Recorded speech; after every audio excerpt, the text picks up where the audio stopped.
Hey, Chris, how are you? I like dongs. I know you do. I know you do. You can't get dongs off your mind, Chris. Okay. Uh,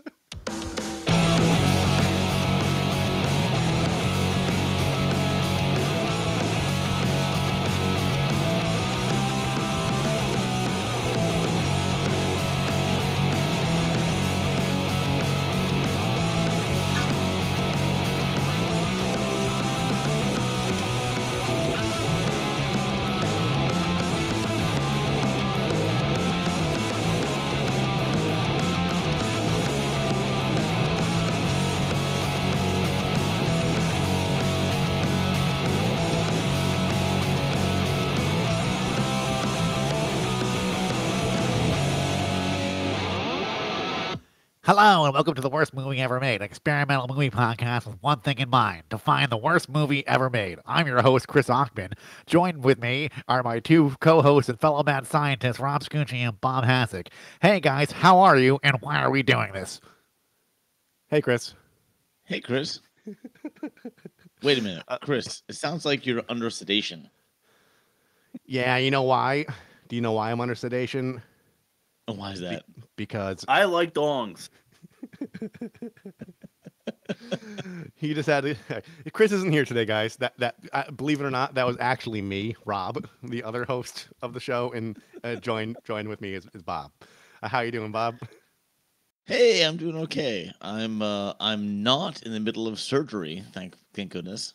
Yes. But one of us is, Yeah. Well, sort of. he's not in the middle. He's at the end of surgery, I think, unless Right. he's able to text us from the OR table or whatever. He's He's getting a he's penis in the recovery plasty. stage. Yes, Chris is Yeah. he was out for a penis plasty. His his dong was simply too huge and it was causing strain on his upper extremities. So, um, after his reduction, he'll have an eeny weeny teeny peeny, and he'll be back in top form next week. And we're gonna talk about the dark backwards, right? Am I saying the title right? The Bill The Paxton movie dark with backward. the necrophilia at the dump and the clams and castor oil and all that fun stuff we'll be talking about next week. So yeah, the dark backward is the movie that we watched for this next episode. And Yeah.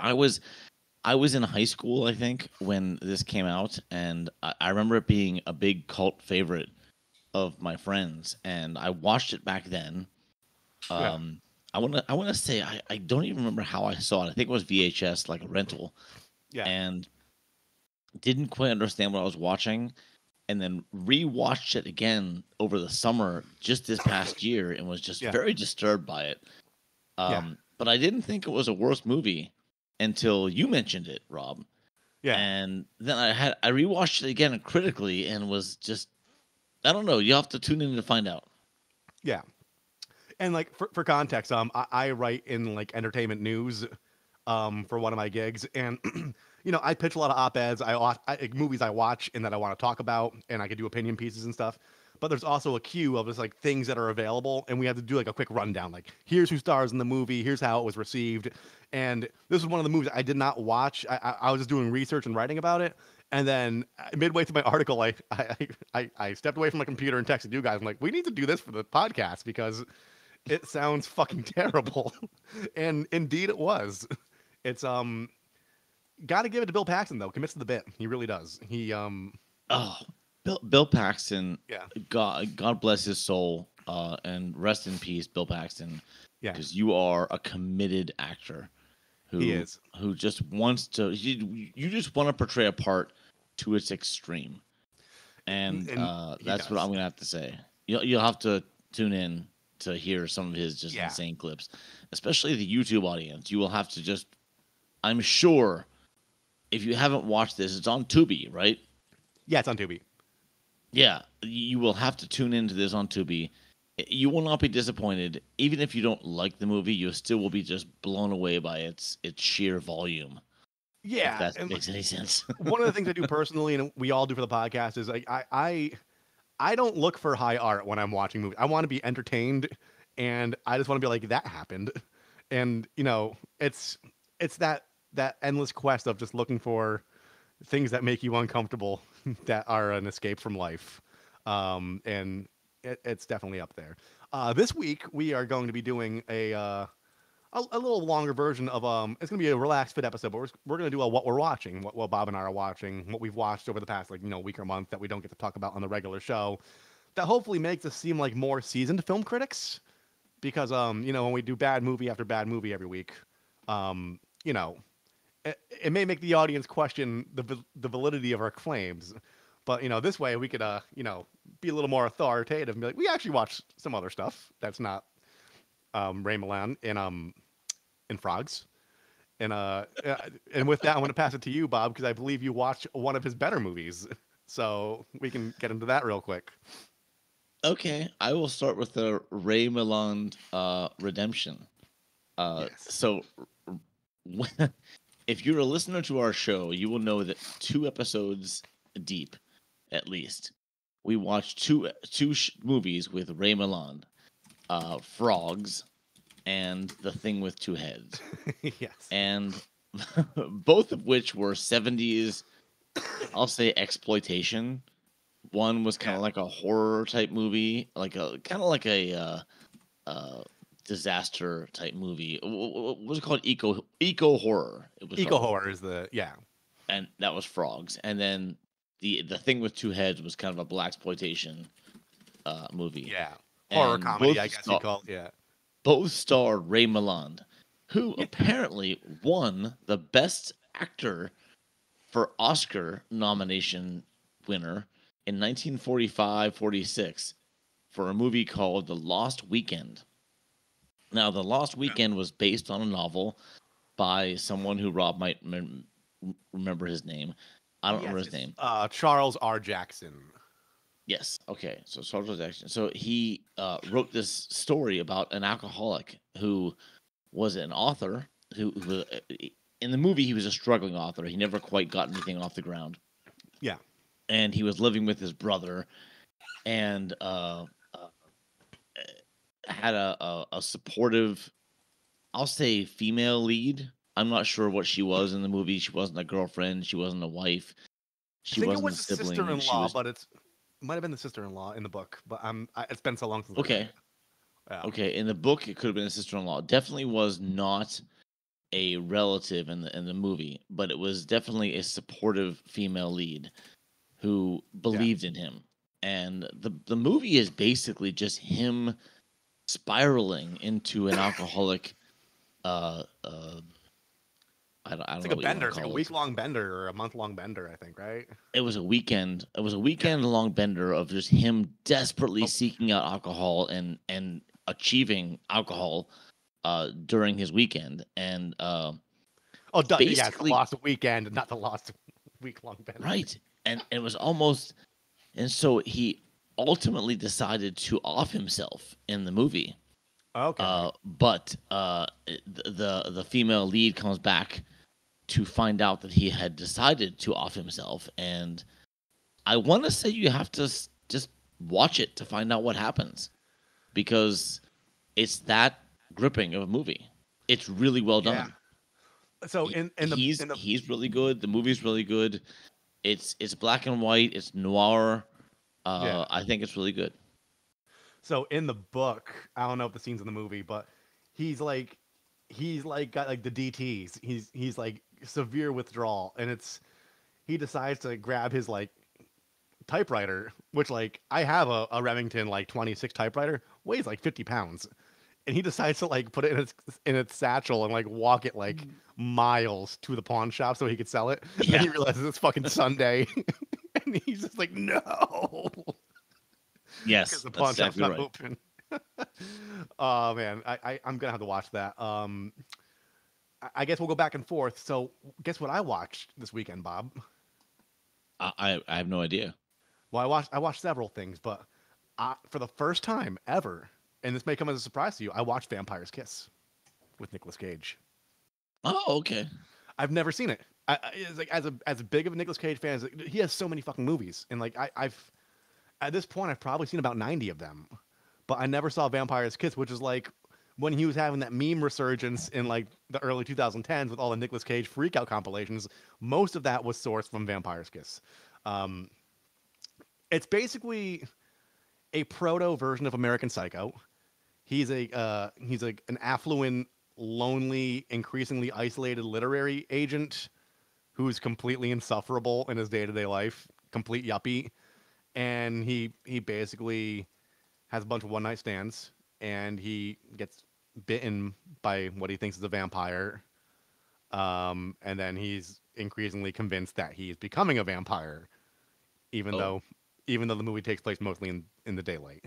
Uh, oh, and and he's and the subplot is there's a subordinate working at his company who needs to like find a they're missing a contract from one of their older clients, and it's completely a non-issue, and he just torments this poor woman trying to find the misfiled contract for like 90 minutes, chasing her around, hopping on desks, barging into the women's room like on numerous occasions. She calls out sick because she's terrified of him, and he finds out where she lives and like brings her back to work, and he's like, "You need to find this contract." oh no. It's it's Nicolas Cage being the most Nicolas Cage in a Nicolas Cage movie. I strongly recommend it. It's not good, but like in hindsight, knowing what we know about Nicolas Cage now and watching it, it's a very early version of Patrick Bateman from American Psycho, because the movie came out like 2 or 3 years before the novel was written, which was a few years before the movie came out with Christian Bale. But it's the one where he yells the alphabet like very expressively. You know that scene, Bob? I think I've heard it. Yeah. Where he's like A B C D E F G, and he's just like yelling and flailing. So that's one of the movies I watched, and I guess I could pass the buck back to you. I've definitely never seen that one, and I will. I don't know. Awesome. I might do a deep dive into that one. It's also on. Oh, by the Tubi. way, that Ray Milan movie, that Lost Weekend, is on. I don't know if you ever if any of our audience has ever explored the Internet Archive. Yeah, Basically, it's anything that has reached a status that is public domain. There's this thing that's kind of like a library of media. It's called yeah. the Internet Archive. If you search the Lost Weekend Putlocker or the Lost Weekend Internet Archive, you will come Mhm. across the movie unedited and free to stream. Oh I yeah, think public it's domain type of deal. yeah, public domain. I think that's Okay, what. And now the opposite of public domain is Godzilla Minus One. I gotta fucking see that. It just came out. It was Yeah, theaters only, yeah. and I'll tell you this point blank. I nearly cried at least twice. I've heard And it was a tearjerker. this is a Godzilla movie. So this is a Godzilla movie based in post-war Japan. And when I say post-war, I mean the big one. The Like a one few that years after, Japan was, cosmically speaking, a few years after the Big Bang. yes, not even a few years. It was like the Yeah, year of. yeah. And it was just like here. So the lead character is a failed kamikaze pilot. Like Okay. you talk about a character that is flawed. We're talking Yeah, about this guy. yeah. And he's the one who witnessed Godzilla in its infancy. Like Godzilla was just coming out of its nuclear uh Fallout what do you or want to call that? hideout, Uh incubation. yeah, like it was just starting to mutate into this gigantic thing that it is. And it was just like big and deadly, but not as big as it was going to be by the time a couple of years had passed. Yeah, And it was after nuclear test after nuclear test after nuclear bomb. This is what Godzilla turned into, and then Godzilla came after the very cities that had just been barely rebuilt after the war.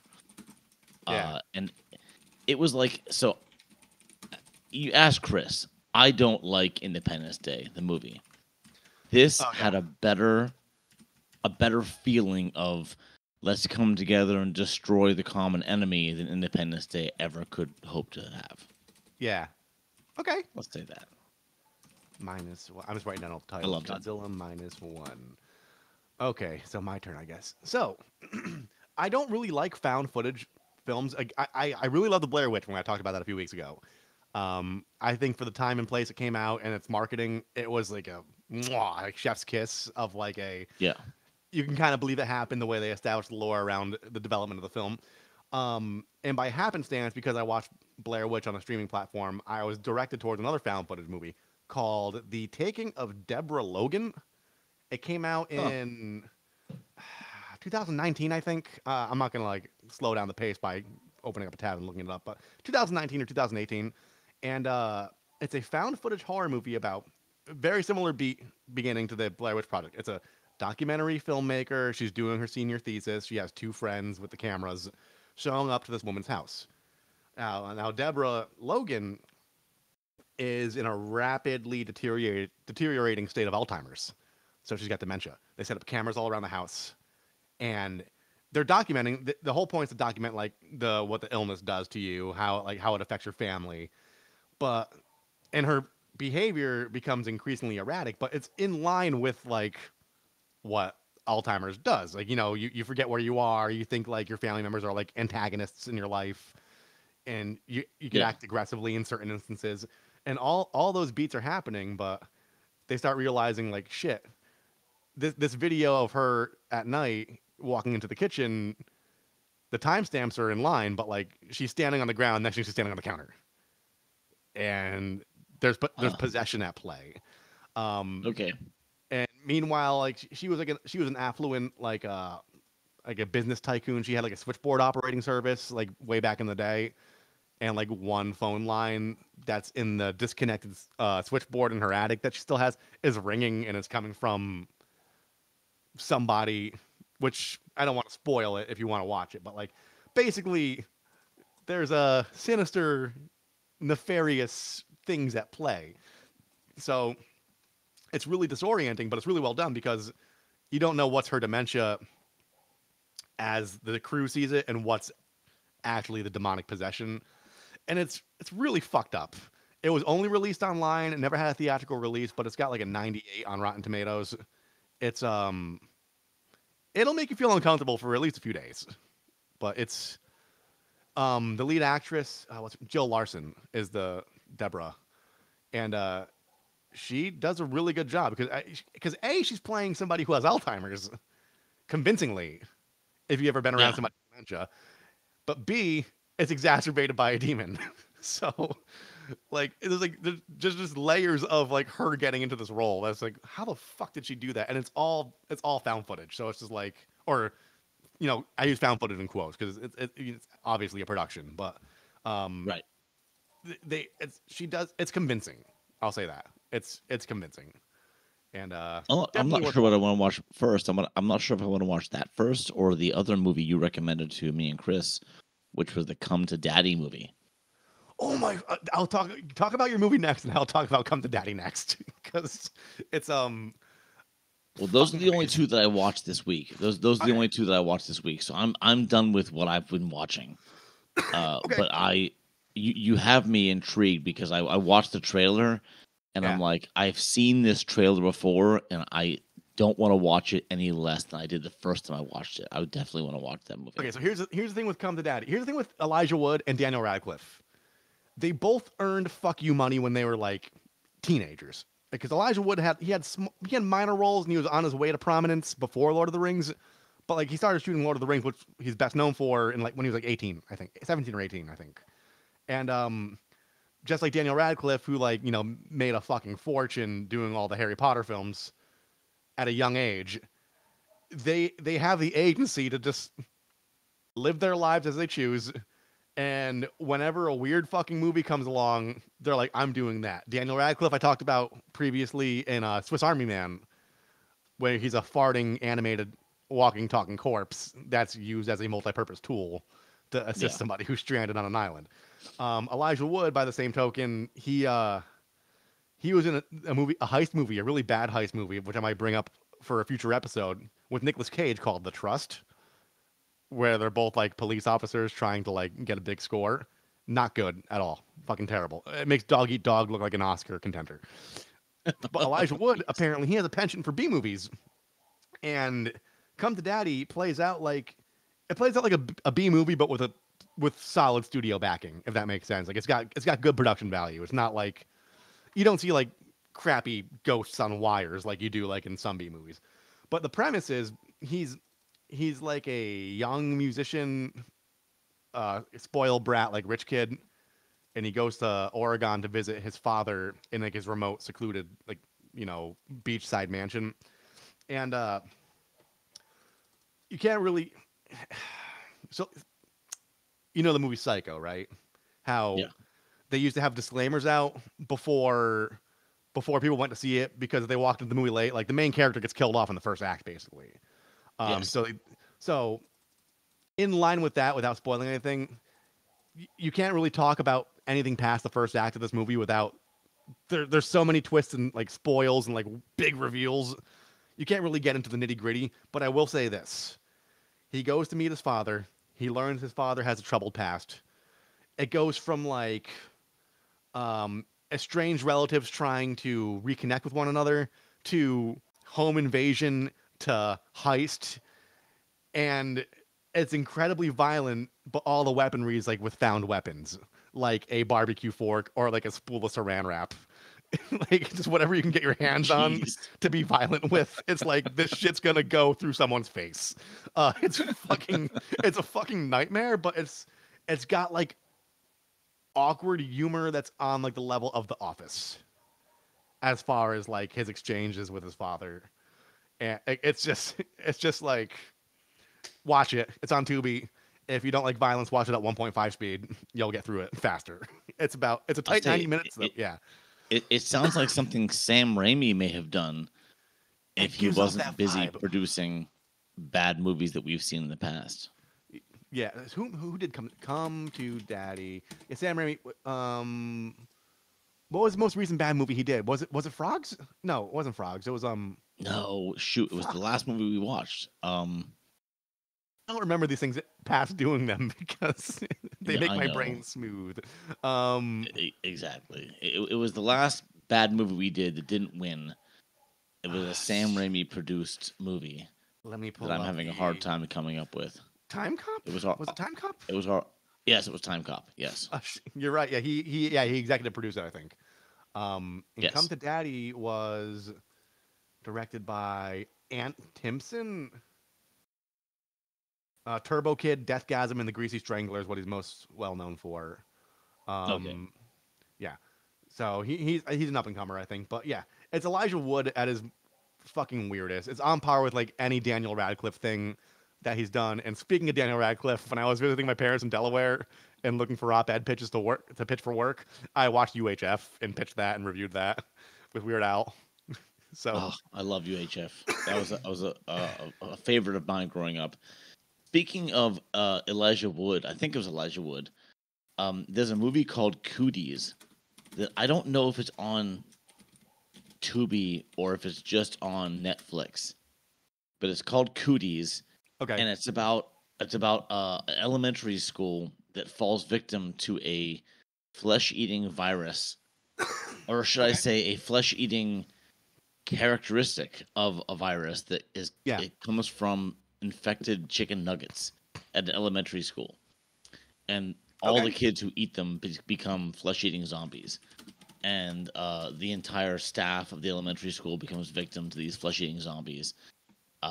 And it's so funny. It's so Rainn Wilson is in it. If you know Rainn Wilson, he played Dwight in The Office. yes, And the guy who directed Saw plays yeah, one of the leads in this movie, and Elijah okay, Wood plays a substitute teacher in this okay, movie. And it's so funny, and it's so disgustingly bloody and violent. But okay, it's my recommendation for this week, even though it's been a while since I've seen it. okay. And I guess we could end on this, but you mentioned chicken nuggets. I haven't watched it yet, but I'm going to get into it soon. There's a Korean comedy drama, or like K drama as they call it on the Netflix catalog, um, called Chicken Nugget. It's a new series. It's in its first season. It's about a father who's like the CEO of some sort of like multinational like holding that deals with like I think machinery and like I'm botching this, but like, machinery and like food manufacturing, and his daughter gets turned into a chicken nugget when visiting his factory. And him and his like CFO are trying to desperately figure out how to bring her back from a chicken nugget to a human, but his friend like falls in love with his daughter, the chicken nugget, or something. So like I don't know, man. Like I think I need to get into the whole like K-drama genre because it's I think they've been doing for years what like American production companies like A24 have been like gaining prominence for like recently. It's just offbeat, quirky, like that's a weird premise. Let's explore it to its fullest extent. So I think I'm gonna have to watch Chicken Nugget, and if I like that, I'm gonna go on like I'm gonna fall into a K hole. I think is what they say. Kids of the K-hole. Yeah, but that's where I'm at. So like we said, you know, Chris is not with us today. He had some surgery, his penis reduction. When he passed it with flying colors. So be sure to email us at www.theworstmovieevermade and give him your well wishes. He can now And please submit through our email your picture of what a penis with flying colors looks like. yes, yes. Please do so. That's all I got for today, Bob. Do you have any last words? I'm gonna say Ray Milland. Ray Milland. Okay, and then we already played the theme song, and this is a short episode, so let me just go into. I'm just gonna go into the sandbagging board and just go. Here's a Sentient. I'm not defending that. I like dongs. All right, guys, we will resume our regular schedule next week. You can find us at www.theworstmovieevermade. I hope you guys heed our advice and watch all the titles we talked about on this this extended version of what we're watching. And feel free to email us at www.theworstmovieevermade.com with emails. Email us with movie suggestions. We do a poll every week to, you know, the three of us, we each pick a title, and whatever one wins is the one we review. But if you email us directly with a title that seems worthy of being reviewed as a bad movie, we don't even do a poll. We just go ahead and do that instead. So, you know, we're open to any title suggestions. We're glad to watch anything that you may hurl at us that will make us hurl. Yeah, you got almost a full week to get that that advice into us. Please do it. Yeah, indeed. All right, guys. We'll see you next week with a regular show. We'll be watching the Dark Backwards with Bill Paxton. It's a movie. It's definitely one of the movies of all time. Yes, it is. All right. See you next week, guys. See ya. Ta-ta.